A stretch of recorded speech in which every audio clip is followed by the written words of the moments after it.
And happy Saturday morning, and welcome to this 10th edition of the second season of Fantasy Football Come True. I'm your host, Hot Rod Funderburk.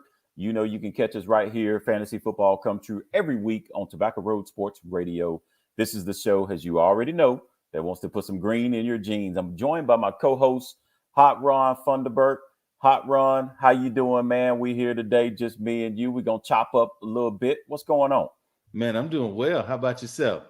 Man, everything as lovely as it can be. I hear that, man. Your Carolina Tar Heels got a win in last week against them Wake Forest cats. Yeah, but that's about the only folks that they able to beat this year, man. Yeah, I don't even want to talk about no other games from the Tar Heels. Tar Heels done pissed me off, man. They won against Wake, but that's about it. What you got going on over there with them wolf packs? Hey, man. Well, later on tonight, we're gonna see the Wake Forest take on NC State at in Winston-Salem. So hopefully the Wolfpack can also pull another number that Carolina pulled last week. You Okay, never know. you going to the game? Man, no, man. I got a wedding to attend. Shout out to Kenson, and Aunt Adrian. Shout out to the fam. You know what I'm saying? Okay. No doubt, no doubt. Well, congratulations to them, man. That's awesome. Getting married during football season. He must not be a football man. He must not be. Well, man, we're going to go and get right into it. This is, of course, another edition of Fantasy Football Come True. Last week, we had Mr. Nostradamus Nate on with us, and Nate was getting some things, gave some great information, and we were able to collaborate with him on the show as well as off the show to do real well. But we're in week 10, and, of course, my Cowboys got shellacked against the Denver Broncos last week. But you still could have gotten some decent fantasy points out of that game. However, getting fantasy points out of that game may not have come from the Cowboys side. That's the only thing. So we don't have long, but we're going to get right into it. And, of course, there were a few games that we felt would be some pretty high-scoring games last week. That first game that we mentioned was the Vikings-Ravens game. It was a 65-point game. We also speculated on the Cowboys-Broncos game. It wound up being a 46-point game. And, of course, we got these totals from Vegas last week, and Nate helped us a little bit with these. And, of course, the Browns-Bengals game wound up being a 57-point game, so there should have been some good points out of that one. However, we missed on one game, and that was the Bills-Jaguars. And, of course, I think everybody missed on that game. Vegas had this game coming in above 32 points. However, it only turned out to be a 15-point game. How often does that happen? And then, of course, the Chargers-Eagles game yielded about 51 points. So good deal. So Ron Fun, let's recap some of the high points of your weekend last week, and we'll see what you had going on, man. Yeah, man. So last week was a weird week for cash games. You only needed 125 approximately points to cash. Oh, nice. And so on this particular segment, we try to get you 3 points per player. And so, last week we went with Marquise Brown. On our site, if you go to the ComeTrueNetwork.com, you'll see our picks of the week. We went with Marquise Brown. He came up with 20 points. He was 6,000, and that got you your 3x. That you were there. There's several other folks, and you're right. And Marquise Brown balled. I mean, he had 9 receptions, 116 yards. I mean, he balled out. He balled out in 12 targets with 0 touchdowns. So yeah, that's the other part. That's the only thing that was missing for him was touchdown. That's it. Yeah, if he got 1 touchdown, he would have smashed, right? Yeah. And so, given that you only needed 125 points last week, if you put Marquise Brown in your lineup as we suggested, he at least helped you get there. Now there were some interesting some things that happened last week. Injuries, you always got to watch the injury wire and things of that nature. But I was chatting with my man B Foster, man. The injury bug bit B Foster last week again. James Conner went off, but in my one-on-one conversation with B Foster, we were gonna load up on Edmonds, and Edmonds went down early in the game. So it happens. It just happens in football. It is what it is. Yeah, it's part of football, and even like you mentioned in that Vikings-Rams game, man. I mean, Justin Jefferson did okay, but Dalvin Cook did really well. He had 17 rushes for 110 yards, just no touchdowns. That's the only problem. Yeah. But he had volume, right? He did. He did. And so something else we talked to you all about last week was to sit Devontae Adams. We thought that game was just going to be weird. And so, Devontae Adams ended up with a lot of targets in the second half, but the first half of that game, you did not want any ownership of Devontae Adams. But even at the end of that game, Devontae only got 6 receptions for 42 yards, no touchdowns? Yeah. So, that was a great pick for us to just avoid players like that. And we talked about Chubb. Chubb had an amazing game. He carried you to the finish if you put him in your lineups. He was definitely a chalky player last week. So, again, you only need 123 points. And if you just went through our lineups and went with our core guys, we did the best we could to get you there. And lastly, we never talk about a defense, but on our website last week, we had the Chiefs in there because we felt like the Chiefs going against Jordan Love, rookie quarterback, first-time start. It was just a really good bang-up spot for them, and the Chiefs ended up producing 11 points, fantasy football points. So that also got you more than a 3X on the cost of the Chiefs. So, look, if you didn't win last week, that's on you. I just said yeah, I mean, because everything was kind of laid out last week. Even Nate, Nostradamus Nate, he said the Chargers-Eagles game was a game that he was looking at as well. He said you wanted to start Jalen Hurts. I don't think Jalen Hurts did as well as he thought he was going to do. He had 162 yards passing and a touchdown. But Devonta Smith for the Eagles really balled. So Devonta Smith produced some good points with 5 receptions, 116 yards, and a touchdown.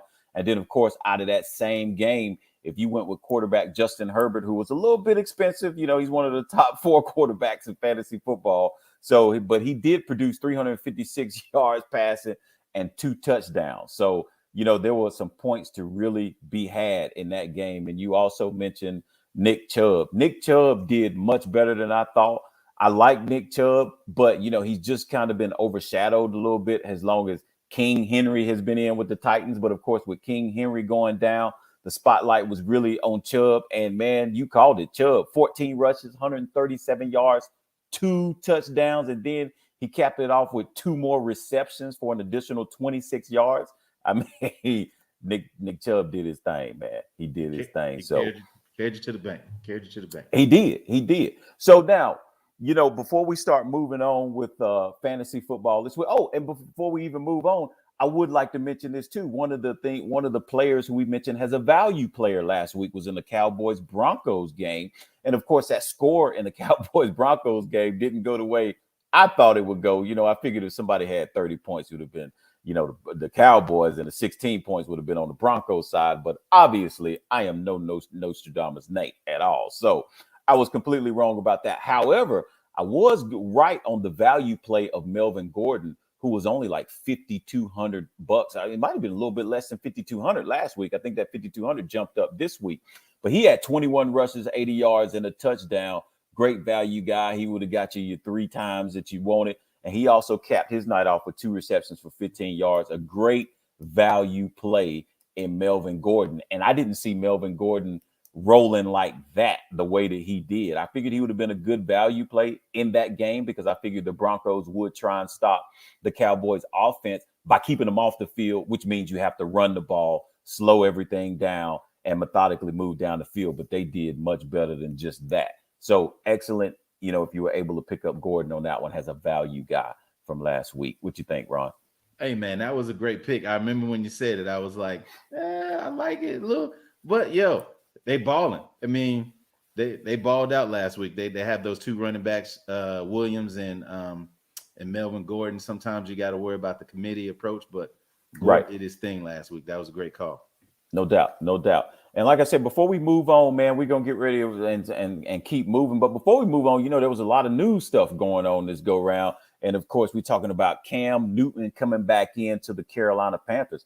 How do you think Cam Newton will affect the way fantasy football rolls on, as well as maybe how he affects the way that Carolina plays the rest of the season and possibly propelling them into the postseason? Is it possible? Hey, man, I don't think it's a postseason run in the future of the Carolina Panthers. I think they got started too terribly for them to make it to the postseason. However, I'm really excited about Cam Newton's return. I think I've told you before on this show that years ago, I was easily corrupted into believing that Cam Newton wasn't a good team player, wasn't a good guy. But as I watched interviews on the Brandon Marshall, I Am Athlete, and other things, I told you, actually, Rod, Cam Newton's actually a better locker room guy than you think. And so to me, the return of Cam Newton only solidifies the fact that he's actually a better locker room guy, because they wouldn't be bringing him back if he was a bad locker room guy. Let's just face it. Period. Right. Well, and when you think of the Carolina Panthers, you have to also remember there are a few top players of the Carolina Panthers that you think about. Who you think about? Luke Kuechly. You think about Steve Smith.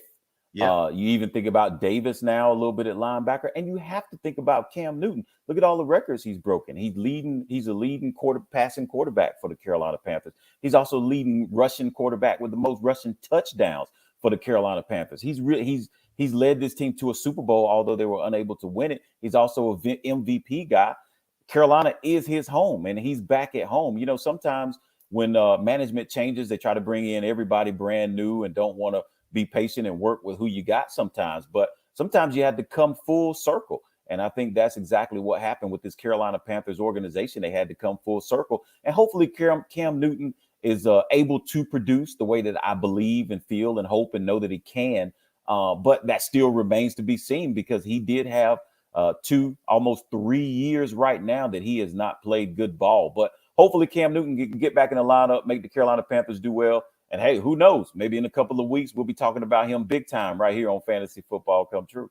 Oh, that's awesome. That would be great if we could make that happen, for sure. I definitely think so. Well, listen, we're going to get off Cam Newton, but before we do, we're going to take a quick little break.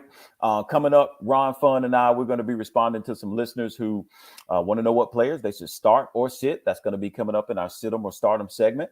But first, we're going to be giving the audience, you guys, a quick take on this upcoming week 10 of NFL fantasy football competition. And of course, that is next on Fantasy Football Come True. Stay tuned.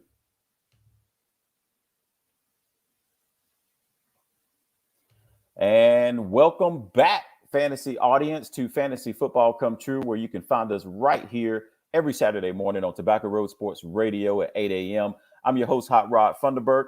I'm with my co-host down in Raleigh, Hot Ron. Look, I'm going to call you Hot now, but you were hot last week. I'm here with my co-host, Ron Fun. And of course, it's just us two in the house, and we chopping up a little fantasy football. And of course, Ron Fun, you know, before we take a look at this week's matchups, do you want to remind or just drop any nuggets on the audience that we just want to keep them with the process and remind them of what our process is? Just real quick. Yeah, man. The process is pretty simple. Again, I focus on cash games. Sometimes we bring different people in who focus on different things. Nostradamus Nate is a tournament guy, and B Foster is all across the board. But again, when you want to focus on cash games, you need to focus on carries, catches, and targets. You need volume, you need high floors, and you need guys and players that are in advantageous spots, right? When I say advantageous, you want to find people going up against a weak defense. You want to find players that are in smash spots where the game script works for them. And sometimes, as I say, I might need to coin this. There's nothing better than one weak defense than 2 weak defenses. Unless the offenses are just as weak, but hopefully that won't happen. You're exactly right. Well, let's take a look at this upcoming week 10 of fantasy football. Remember, this is a show that loves to find those value players to help you get over the edge and win those fantasy matchups. But first, let's figure out which games might be able to yield some good points this week. And we do have some good contests coming up this week. We have the Saints. They're going to be taking on the Titans. The Bills are going to be at the Jets. That's going to be a divisional matchup. The Lions are at the Steelers. Did I mess up? The Titans are not taking on the Bills, are they? Yes, they are. Yes, they are. Yes, they are. And then we got the Jaguar. Hold on. The Bucks are over at Washington. Yes. Then Cleveland is taking on the Patriots. The Falcons, they're going to be down in Big D, seeing my Cowboys. And, of course, the Panthers will be at the Cardinals out in Arizona. The Vikings will be taking on the Chargers. And, of course, the Seahawks are traveling over to Green Bay. And the Eagles are going to be taking on the Broncos at Mile High. So, Ron, any games that you heard that might be of some interest to you? Man, there are 3 games out there this week that I really want to focus on. This might be the week that I do a Millie Maker and reach out to Nostradamus Nate and we figure this thing out, because there are 3 games that are really smash spots. And I'll tell you, it's the Washington football team going up against the Tampa Bay Buccaneers. That game is expected to be a shootout, 51.5. And the Bucks are favored to win by 9.5. And I'll tell you what else is really exciting about that game. You have 2 of the best pass catchers hurt. So you have Brown hurt, and you also have Godwin dealing with an injury. So what does that leave you? It leaves you with Mike Evans as a potential play. And then it leaves you with a very cheap, high risk, high reward backup, third string guy that you could plug in your lineup, cheap lineup that could help you shoot to the moon. And another reason why I really, really like this game is that the Tampa Bay Bucks are the third most, they have the third most passing plays. And then they're going up against a team that gives up the absolute most points to wide receivers. So I got the third highest volume offense as it relates to passing going against the weakest defense against the pass. So I'm pretty excited about that game. Yeah, that should definitely yield some points based upon that theory there. Definitely.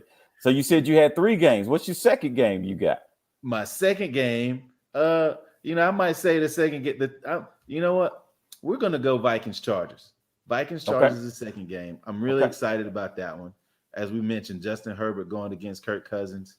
The Chargers give up a lot of points to the running backs. A lot of points. We talked about Dalvin Cook also having a really, really good chance to get a lot of volume. And last week he had no touchdowns. I don't see Dalvin Cook having no touchdowns 2 weeks in a row. That's just not possible. So I think it's a pretty interesting game there. And then lastly, your favorite team, the Falcons versus the Cowboys. I'm really, really excited about that game. Again, it's 2 potential high-scoring games. And what's your insight on the Falcons Cowboys? You know more about them than I do. Talk to me. Well, I mean, I don't know much about the Falcons, but my Cowboys, hey, I'm looking for Dak to bounce back.